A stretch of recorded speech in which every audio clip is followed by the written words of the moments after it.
La porción que vamos a leer es Efesios capítulo 4, del verso 7 hasta el final. Dice así la palabra de Dios. Pero a cada uno de nosotros fue dada la gracia conforme a la medida del don de Cristo. Por lo cual dice, subiendo a lo alto, llevó cautiva la cautividad y dio dones a los hombres. Y eso de que subió, ¿qué es sino que también había descendido primero a las partes más bajas de la tierra? El que descendió es el mismo que también subió por encima de todo los cielos para llenarlo todo. Y él mismo constituyó a unos apóstoles, a otros profetas, a otros evangelistas, a otros pastores y maestros, a fin de perfeccionar a los santos para la obra del ministerio, para la edificación del cuerpo de Cristo, hasta que todos lleguemos a la unidad de la fe y del conocimiento del Hijo de Dios, a un varón perfecto a la medida de la estatura de la plenitud de Cristo, para que ya no seamos niños fluctuantes, llevados por doquiera de todo viento de doctrina, por estratagemas de hombres que para engañar emplean con astucia las artimañas del error, sino que, siguiendo la verdad en amor, crezcamos en todo en aquel que es la cabeza, esto es Cristo, de quien todo el cuerpo, bien concertado y unido entre sí por todas las coyunturas que se ayudan mutuamente, según la actividad propia de cada miembro, recibe su crecimiento para ir edificándose en amor. Amén. Hermanos, estamos dentro de la porción de esta epístola donde somos llamados a andar como es digno de la vocación del llamado con que Dios nos llamó. Y este pasaje, como hemos visto, enfatiza primeramente en preservar la unidad del Espíritu, porque hemos sido ya sumergidos, hechos partes del cuerpo de Cristo. Si somos parte del cuerpo de Cristo, ya somos uno con Cristo, pero también con su cuerpo, que es la iglesia. No es correcta la noción de que yo soy solamente unido a Cristo. No, estoy unido a Cristo y a su iglesia, porque es su cuerpo. Y hemos visto aquello de ese llamado a guardar la unidad del Espíritu. Una unidad que viene de Dios mismo, porque Dios, siendo uno, es un Dios en el cual hay una pluralidad de personas.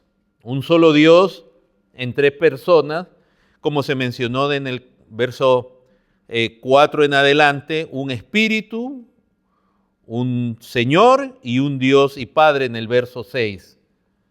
Es un solo Dios en tres personas. Hay una pluralidad en Dios y una unidad en su ser.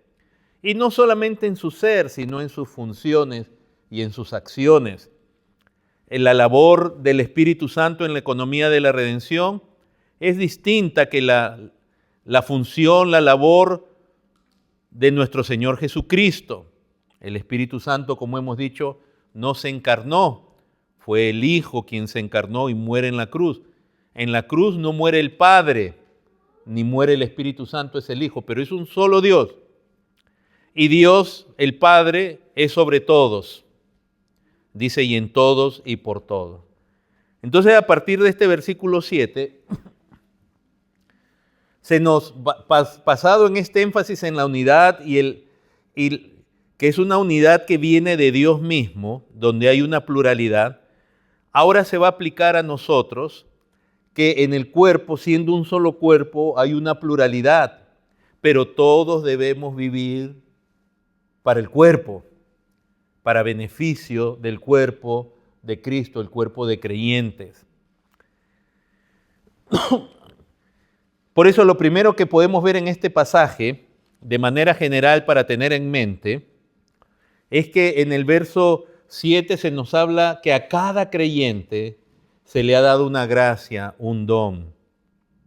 Cada creyente ha recibido de Dios, por causa de Cristo, un don ponerlo al servicio y para hacer de bien al cuerpo, cada uno de nosotros.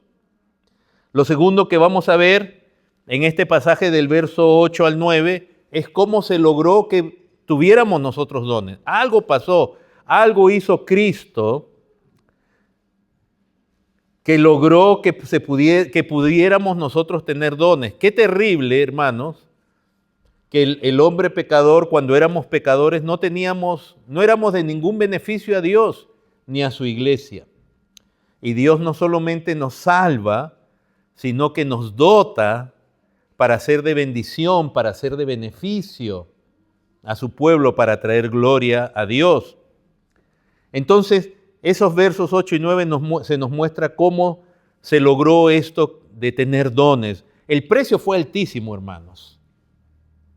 Cada don, cada talento que cada creyente tiene, no es algo que se tiró por ahí.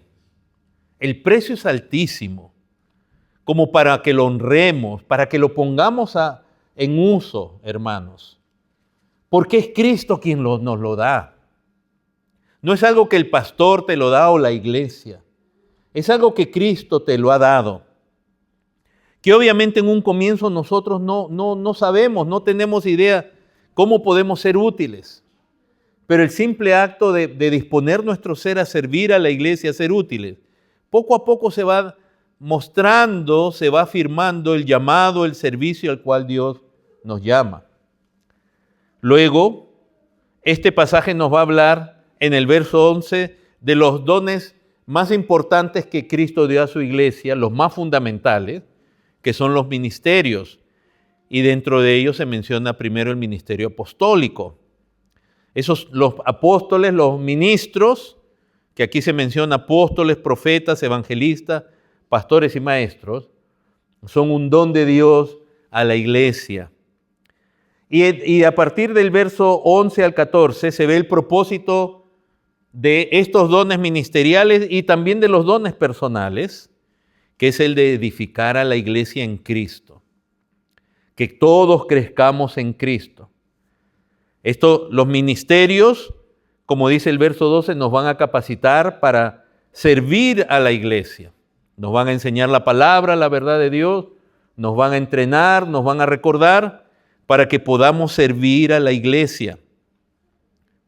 Y desde el verso 13 en adelante se habla del propósito que es llegar a la unidad de la fe y del conocimiento del Hijo de Dios. Ese es el propósito de la unidad y de funcionar en esta unidad, es ayudar a nuestros hermanos, a la iglesia, y nosotros como parte de ellos, a llegar a esa meta que es el conocimiento del Hijo de Dios. Ese propósito, hermanos, como dice en el verso 14, nos va a librar de las falsas doctrinas. Nos va a librar del error, del engaño, porque la iglesia de Cristo está expuesta a mucho error dentro de ella. Y del verso 15 al 16 se nos va a hablar, hermanos, de cómo llegamos en la práctica a esa meta. ¿Cómo se llega a esa meta? Por ejemplo, se nos dice que hay que seguir la verdad en amor, que el punto es crecer en Cristo, que debemos llegar a esa unidad en un concierto, en una armonía, en unidad, ayudándose los miembros unos a otros y ser edificados en amor. La iglesia es algo muy precioso, hermanos, donde quiera que esté en la tierra. La iglesia es algo muy, muy especial. Ahora, hermanos, fíjense que es importante entonces tener esa idea de la unidad y la particularidad como parte de esa unidad, no separada. Repito, es un grave error decir yo y Cristo nada más. No, uno ha sido unido a Cristo, tenemos una unión con Cristo, pero también uno ha sido unido a la iglesia. Uno no puede ser salvo, ni crecer, ni llegar a la madurez fuera de la iglesia. No se puede. Hay mucha gente que dice erróneamente, yo amo a Cristo, pero no amo a su iglesia. Eso Eso no tiene sentido, es una contradicción. Porque la iglesia es su cuerpo. Hay gente que no se congrega que no es parte de una iglesia y se excusan diciendo que ellos y Cristo están bien. Eso es una mentira, es un engaño, están en un error. Es más, es una herejía. Porque de nuevo hemos sido unidos a Cristo, pero también a su iglesia. Y la palabra nos llama a tener comunión con Cristo, pero también con los hermanos, donde quiera que estemos. Hermanos, hermanas, cuando ustedes tienen una parte de su cuerpo que no funciona bien, ¿a dónde van? Al mecánico. ¿A dónde van? ¿Por qué? Porque una parte de todo su cuerpo no está funcionando bien. Y no solo esa parte se afecta, sino todo el cuerpo. Una pequeña infección en una uña o un golpe, aunque es esta parte la que está afectada, pero todo el cuerpo lo sufre. Hermanos, así es Cristo y así es su iglesia. No, una parte es importante, pero esa parte pertenece a un todo. Entonces, del mismo modo, para un ejemplo para los varones, cuando a su auto le falla una parte, ahora sí, ¿a dónde lo lleva? Al mecánico. Porque todo el auto comienza a fallar solo por una parte. Así de importante es nuestra participación en el cuerpo de Cristo, de cada uno. Ahora, hermanos, estos los puntos principales que debemos mantener entonces de ese pasaje. Consideraciones generales. Cuando la Escritura, como aquí, va a hablar de que tenemos una función personal, no se pierde nunca el sentido de unidad con el cuerpo. Nunca se pierde el sentido de unidad. Las dos cosas van de la mano. Hay una función individual, hay una relación personal con Cristo, pero también hay una relación con la iglesia. La actividad individual de cada uno en el servicio en la iglesia, segundo, es un don de Dios.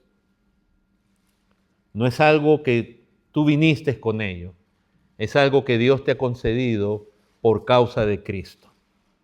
Es un privilegio. Es algo que Dios te ha encargado, te ha encomendado y de lo cual tú le vas a rendir cuentas a Dios. Porque está escrito, el mismo Señor, cuando Él habla de los talentos, Él va a llamar a cuentas a aquellos que Él les dio una riqueza para que la pusieran a trabajar. Cuando habla de las minas, que es el mismo principio. Y aquellos que trabajaron, fíjense, esto es tremendo, hermanos, porque no es que Dios nos manda solo a trabajar para Él y Él ahora. Él nos da con qué trabajar. Ustedes se imaginan que el Señor llamando a sus siervos y decirles, ponte a trabajar y dame ganancia, nada más, y no darles nada. No, Él les da los talentos para que lo pongan a trabajar. Y al ponerlos a trabajar, el talento se multiplica. Y eso le agrada a aquel que dio el talento.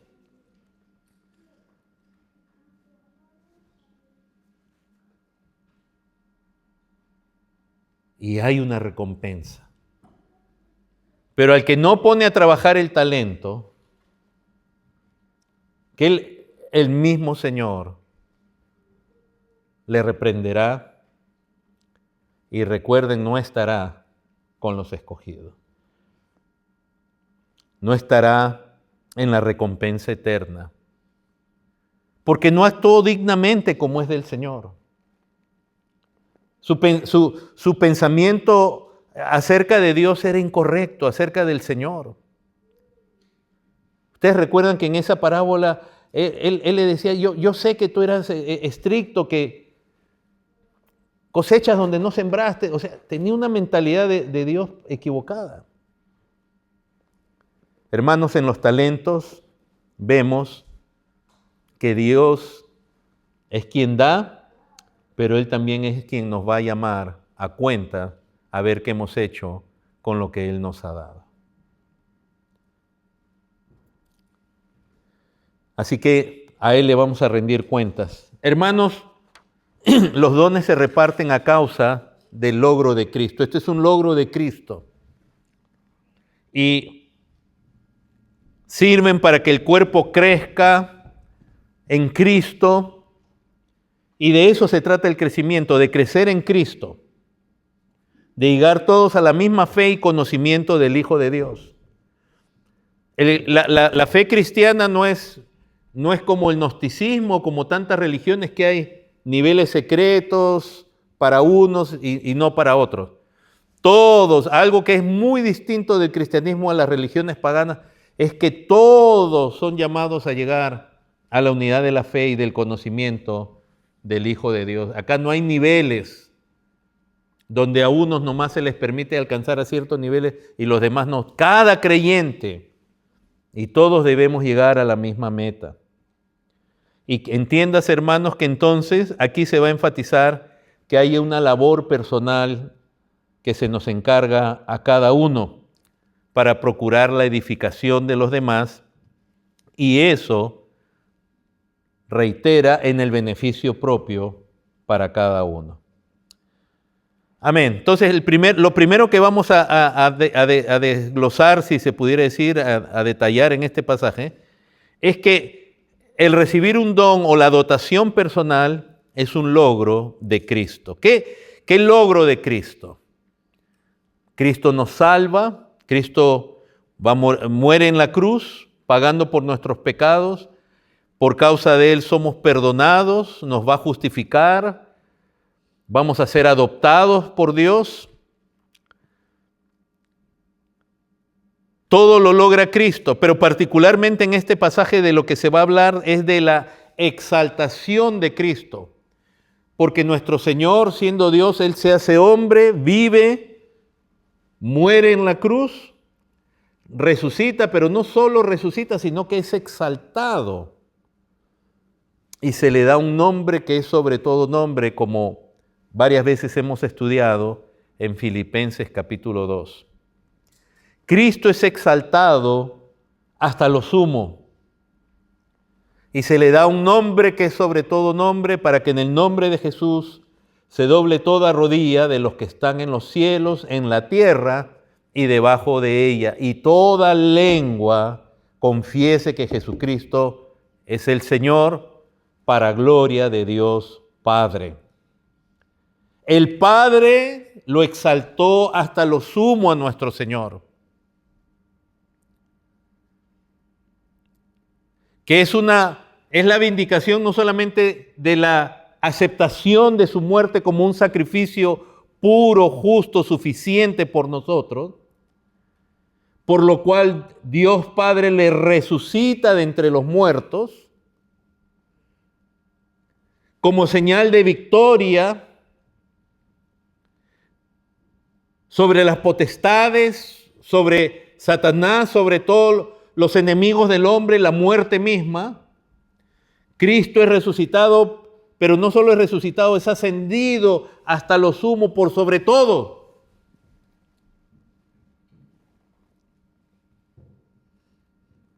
La resurrección y la exaltación es la señal, es la evidencia de la victoria de Cristo, de la aceptación de su sacrificio y de la victoria por sobre todas las potestades, las huestes de maldad, el mundo, el pecado y la muerte.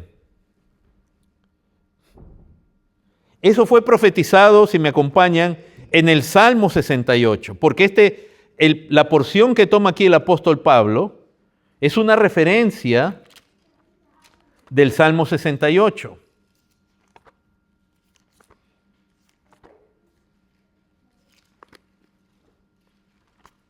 Sí, hermanos, los apóstoles predicaban bíblicamente, inspirados por el Espíritu de Dios, pero ellos no predicaban ideas propias, ellos predicaban conforme a las Escrituras.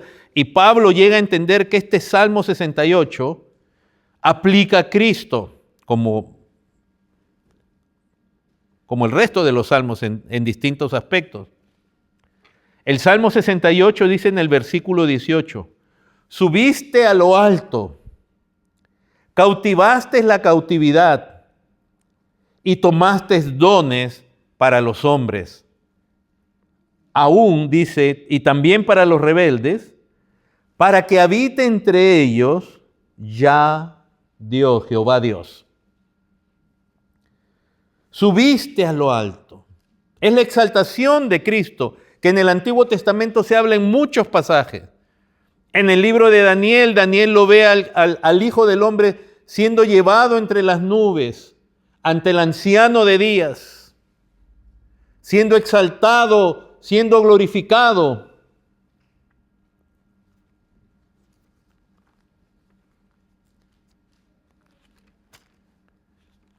Esto no es algo que no estaba dentro del plan de la redención de Dios, la exaltación de Cristo. Es parte de ella.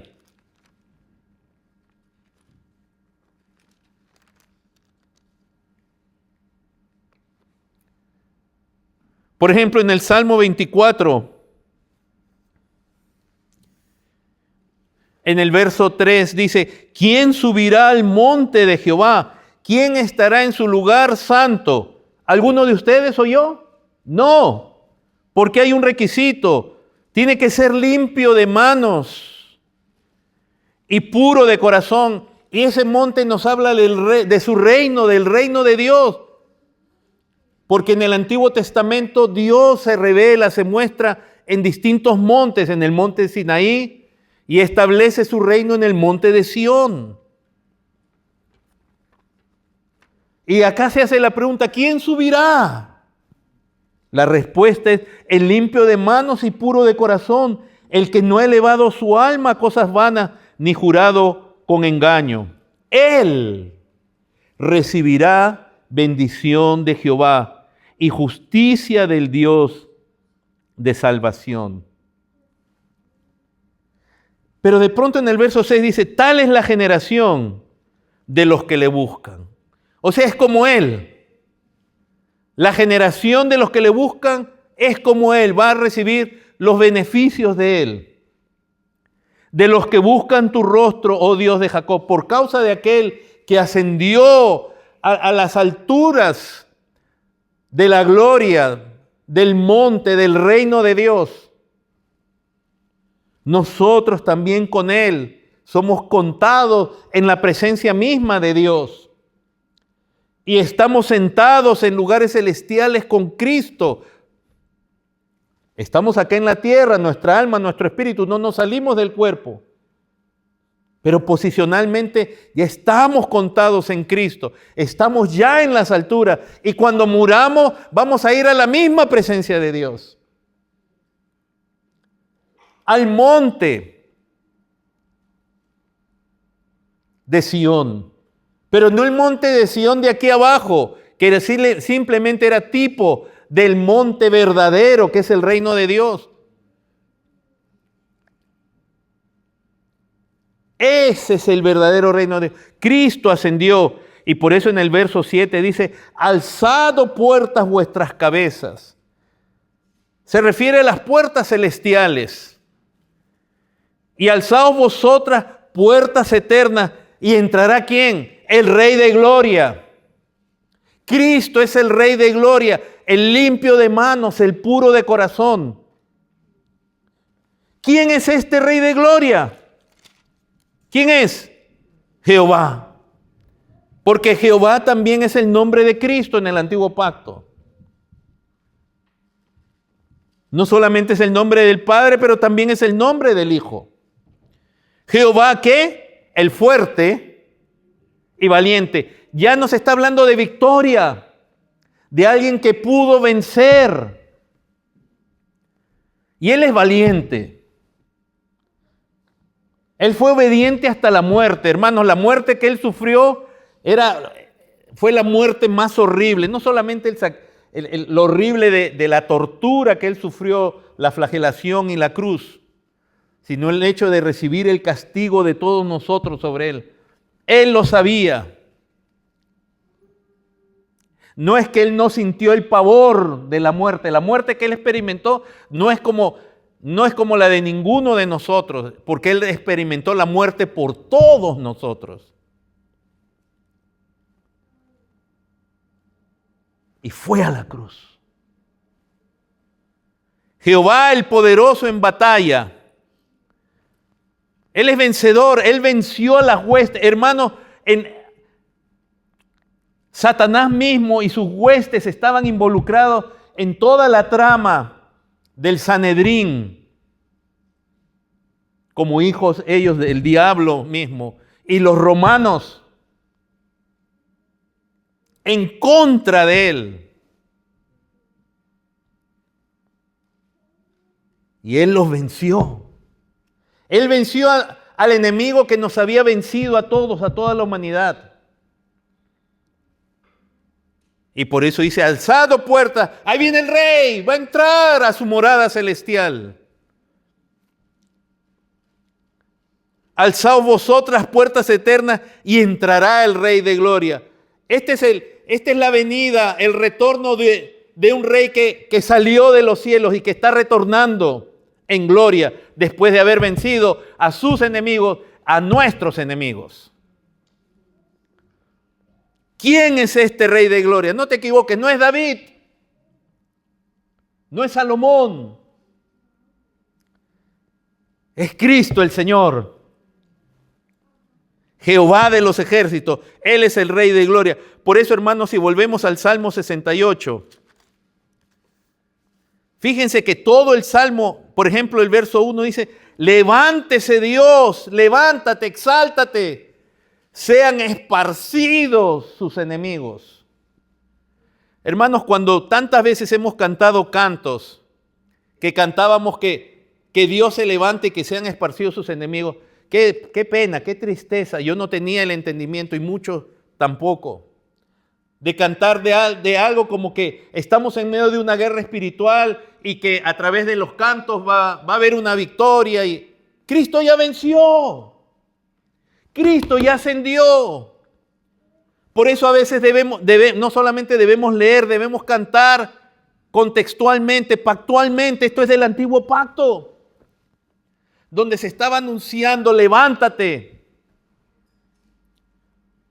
Y claro, en cuanto a los enemigos reales que tenía Israel, sí tenían necesidad de cantar eso. Pero Cristo ya venció y está sentado a la diestra de su Padre. Todos recordarán ese canto que decía, levántate, oh Dios, y que tus enemigos sean esparcidos. Está fuera de contexto ese canto. En el sentido de verlo como algo que recién va a pasar, sobre todo en el culto, con la euforia, ahí estamos venciendo. Cristo ya venció.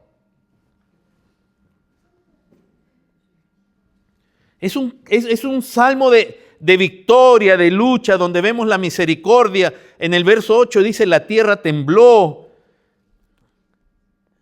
Y por eso en el verso 18 habla de la victoria. Subiste a lo alto. ¿Y qué hizo el que subió a lo alto? Tomó cautiva la cautividad. Lo que cautivaba a muchos, Él la tomó cautiva. Miren el verso 17, por ejemplo. Los carros de Dios. Es un himno, es un canto de batalla. Los carros de Dios se cuentan por ventenas de millares. Hermanos, la iglesia es algo glorioso. Somos pocos, somos menos, somos un remanente en el mundo. Pero los que están con nosotros son más que los que están con ellos. Y por eso se hace este énfasis, porque tú no vas a apreciar lo que Dios te ha dado al ser parte de la iglesia y la función que tú tienes, a menos que entiendas lo glorioso que es la victoria de Cristo y lo que te ha concedido con ello. El Señor viene del Sinaí a su santuario. Y ahí viene, subiste a lo alto, cautivaste la cautividad. Ahora miren el verso 19. Bendito el Señor. cada día nos colma de beneficios. No solo son beneficios materiales, hermanos, naturales. Quizás yo lamentaría realmente que para ti o para mí nuestro beneficio sea comer rico cada día, lo que te antoja, tener para pagar las deudas. Dios es proveedor. Pero si los beneficios de la obra de Cristo son solo naturales, materiales, ¿qué pérdida sería? Él es el Dios de nuestra salvación. Volvamos a Efesios 4. Hermanos, por eso, fíjense que esta mención, subiste a lo alto, del verso 8, llevó cautiva la cautividad y dio dones a los hombres. Si hemos leído bien el Salmo 68, parece que hubiera una contradicción. No lo hay, porque el Salmo 68, 18 dice, tomaste dones para los hombres, y acá ya se dice, dio dones a los hombres, porque los tomó para ellos. Seres humanos como nosotros, se nos concede el don, del don de Cristo, una gracia a cada uno. Y este contexto, la gente, los efesios y la gente del antiguo pacto entendía, porque cuando venía un rey de la batalla y había vencido y había capturado despojos y tesoros y esclavos y riquezas, él venía y entraba a la ciudad y repartía dones a su gente. Esa figura se usa aquí. Entonces, hermanos, lo que hemos recibido es parte de la victoria de Cristo. Es parte del don de Cristo, de lo que logró Cristo. No es algo natural en ti. No es algo con lo que tú naciste, es algo que en Cristo se te concede. Y como dije, vas a rendirle cuentas a Dios. Tomaste dones para los hombres, dio dones. Ahora en el Salmo 68 dice, también para los rebeldes. ¿Cómo entender esa parte? Hay distintas posiciones. Yo más me inclino a pensar que esos rebeldes implica que de pronto dentro de su pueblo, por estar con parte de su pueblo, hay gente que recibe dones, pero todavía son rebeldes. Muchos de ellos se van a apartar después.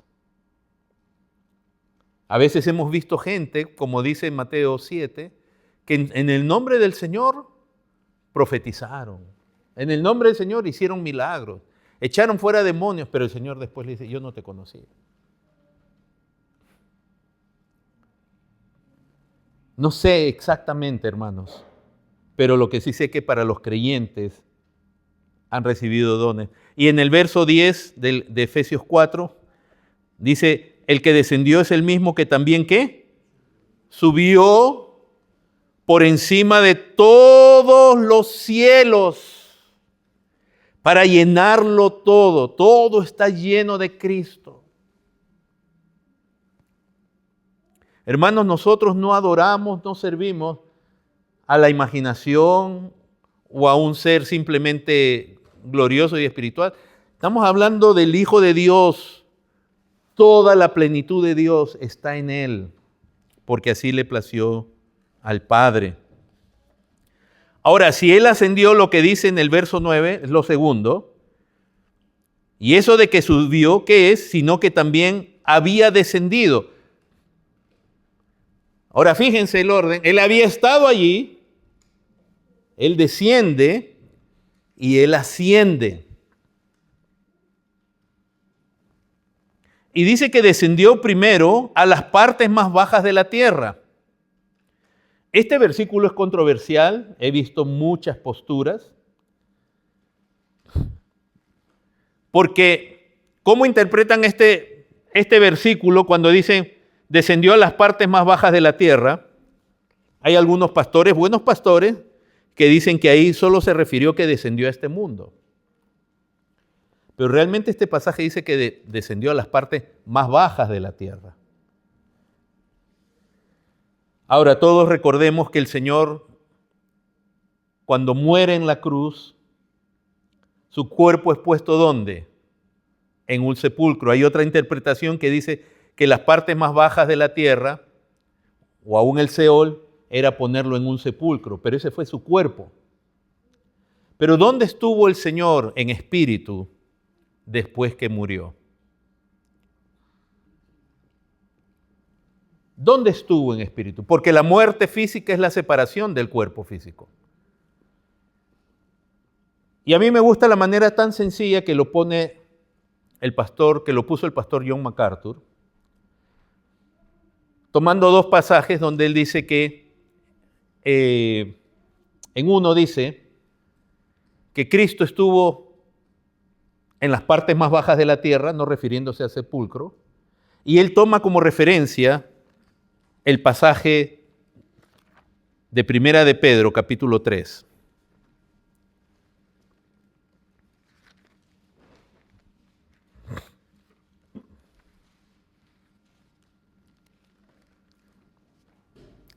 Ahora, no hay un acuerdo completo, aún hay un buen pastor formado dentro de, digamos, o bajo la cobertura de John, de cuando el pastor MacArthur estaba vivo, pero cuando uno escucha lo que él comenta de esto, él comenta distinto. Y ahí es donde a veces uno dice, es cierto, ni siquiera en una misma casa a veces se piensa igual, pero también me hace pensar en la necesidad de un confesionalismo y unos credos, pero depende cómo se entiende este pasaje. Dice así, Primera de Pedro capítulo 3, verso 18, porque también Cristo padeció una sola vez por los pecados, el justo por los injustos, para llevarnos a Dios. Qué tremendo, hermano, para llevarnos a Dios. Siendo a la verdad muerto en la carne, pero vivificado en espíritu, en el cual también fue y predicó a los espíritus encarcelados. Este pasaje es claro. Uno de los pastores que es, digamos, todavía de la, no todavía como que se va a salir, sino que es parte de la cobertura de MacArthur, digamos, que fue, él dice que los espíritus ahí se refiere a ángeles y da la interpretación de que estos son ángeles. Y entonces, si uno lo interpreta así, porque él dice que espíritu se refiere a ángeles, pero también se refiere a los hombres, al espíritu del hombre. Y el otro pasaje que el pastor MacArthur afirma, yo estoy de acuerdo con lo que él dice, que Cristo descendió, como dice, en el cual también fue y predicó a los espíritus encarcelados. No, ahí no dice que fue y predicó el evangelio para salvar a los que estaban allí, sino que a proclamar su victoria. ¿Dónde estaba el Señor después que murió? Su cuerpo en el sepulcro y su espíritu ¿a dónde fue? Acá dice a proclamar. Esa palabra predicó no se refiere a predicar el evangelio. Cristo no descendió, ni aun si fueran ángeles caídos, a predicarles el evangelio para que se arrepientan y sean salvos, porque eso no se da con los ángeles, ni a los hombres pecadores para que se arrepientan. Ya es muy tarde. Después de la muerte viene el juicio. Después de la muerte no hay una segunda oportunidad. Después de la muerte no hay purgatorio, no hay estado intermedio. Después de la muerte viene el juicio, donde cada uno le daremos cuentas al Señor por lo que hemos hecho en esta vida. No somos salvos por obra, pero vamos a dar cuentas, eso sí. Y eso sacará luz si somos creyentes o no, y si perseveramos hasta el fin o no. Pero el otro pasaje que tenemos en mente, con el cual yo concuerdo, obviamente, aquí en Mateo,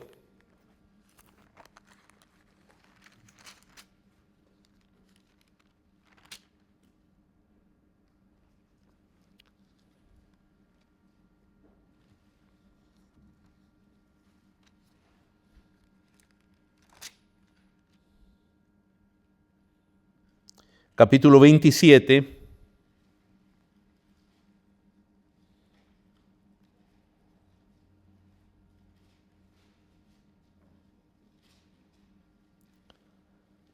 Cuando se narra que el Señor fue crucificado, dice en el verso 38, entonces crucificaron con él a dos ladrones, uno a la derecha y otro a la izquierda, y los que pasaban le injuriaban meneando la cabeza, se burlaban de él. Había dos ladrones al lado de él, hermanos, crucificados por sus delitos, y el Señor crucificado con ellos como si fuera un delincuente.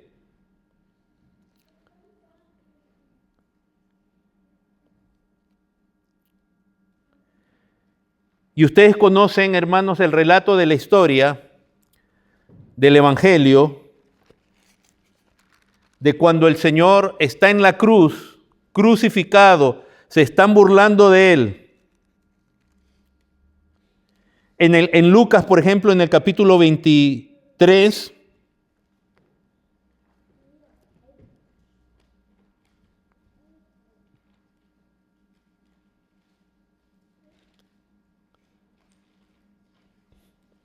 dice así la palabra de Dios. Verso 32, llevaban también con él a otros dos que eran malhechores para ser muertos. Y cuando llegaron al lugar llamado de la calavera, le crucificaron allí y a los malhechores, uno a la derecha y otro a la izquierda. Jesús decía, Padre, perdónalos porque no saben lo que hacen. Y repartieron entre sí sus vestidos echando suerte. Verso 39. Y uno de los malhechores que estaban colgados le injuriaba diciendo, si tú eres el Cristo, sálvate a ti mismo y a nosotros. En Mateo se dice que claramente que ambos le injuriaban, junto con la gente. Verso 40. Respondiendo el otro le reprendió, diciendo, ¿ni aún temes tú a Dios estando en la misma condenación? Nosotros a la verdad justamente padecemos porque recibimos lo que merecieron nuestros hechos, mas éste ningún mal hizo.